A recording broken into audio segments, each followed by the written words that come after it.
Hello friends, मैं हूँ Sagarika from DMO education.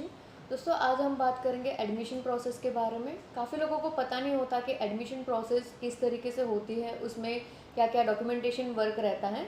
तो आज मैं आपको बताऊंगी कि रशिया में एडमिशन किस तरीके से होता है। जो इंटरनेशनल पढ़ाई होती है बाहर की कंट्री में एमबीबीएस की, उसके लिए आपका जो एलिजिबिलिटी क्राइटेरिया होता है वो क्या होना चाहिए, आपका जो डॉक्यूमेंटेशन होता है वो किस तरीके से होता है, आपके कौन कौन से डॉक्यूमेंट्स रिक्वायर रहते हैं इसमें।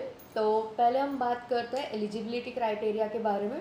तो दोस्तों, अगर आप एमबीबीएस करने के लिए रशिया या फिर कोई भी कंट्री में जाना चाहते हैं, जैसे कि फिलीपाइंस हो या यूक्रेन हो, तो मैं आपको बता दूं कि आपका जो 12th का जो स्कोर है पीसीबी मेनली, वो प्रैक्टिकल मिला के 50% होना चाहिए।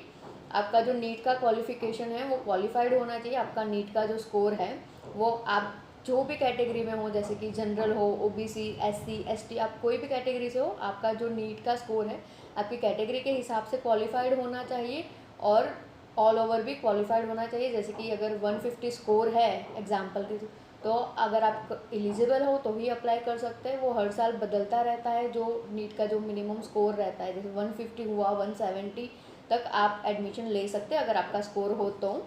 उसके अलावा मैं बता दूं कि नीट के अलावा एडमिशन नहीं होता है, पर काफ़ी बच्चे नीट के अलावा भी अगर चाहते हैं वहाँ पे पढ़ाई करना, जैसे कि रशिया में, यूक्रेन में, तो वो कर सकते हैं। पर उनको ये एक प्रॉब्लम रहेगी कि वो वापस इंडिया वापस नहीं आ सकते।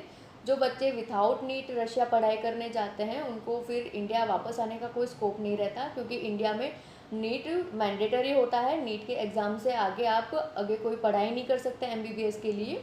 तो अगर आप नीट के अलावा जा रहे हैं तो आप इंडिया में ना आके अदर कोई भी कंट्री में जाके अपना करियर या फिर अपनी नेक्स्ट पढ़ाई कर सकते हैं, बट इंडिया में कोई पॉसिबिलिटी इसके अलावा की नहीं रहती है।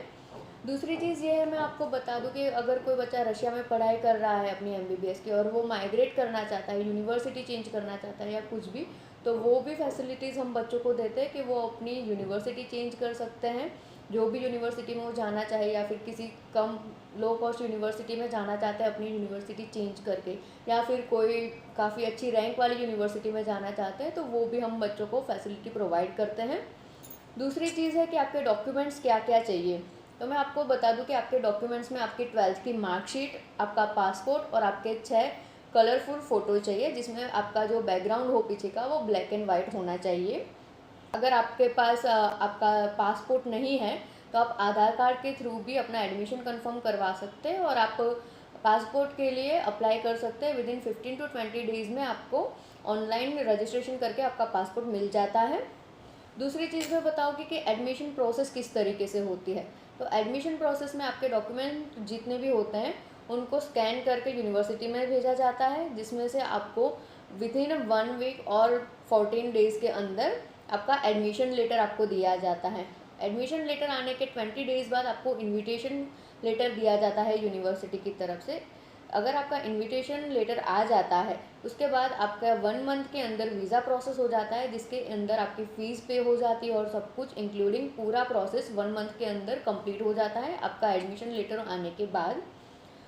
पूरी प्रोसेस इसी तरीके की होती है, बहुत ही सिंपल सी प्रोसेस है। और उसके अलावा मैं हम बता दूं आपको कि जो फैसिलिटीज़ हम बच्चों को जो डीएमओ से जाते हैं उनको प्रोवाइड करते हैं, जैसे कि सिम कार्ड, बच्चे का ट्रैवल, फूड, जब तक बच्चे की जर्नी रहती है रशिया तक की, और उनका जो बैंक अकाउंट होता है रशिया में, वो सब कुछ हम ओपन करवा के देते हैं। रशियन कार्ड भी हम बच्चों को वहाँ पे जाके देते हैं मोबाइल के लिए।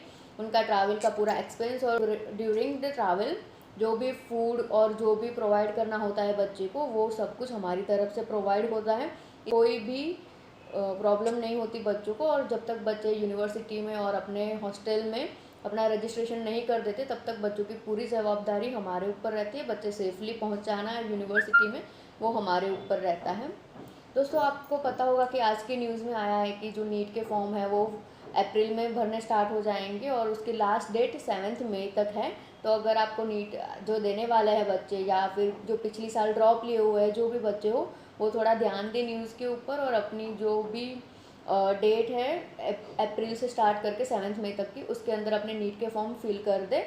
और जुलाई से आपकी नीट की एग्ज़ाम स्टार्ट होगी। तो ऑल द बेस्ट। एंड जिन बच्चे 12th के एग्ज़ाम दे रहे हैं उनको भी मेरी तरफ से ऑल द बेस्ट।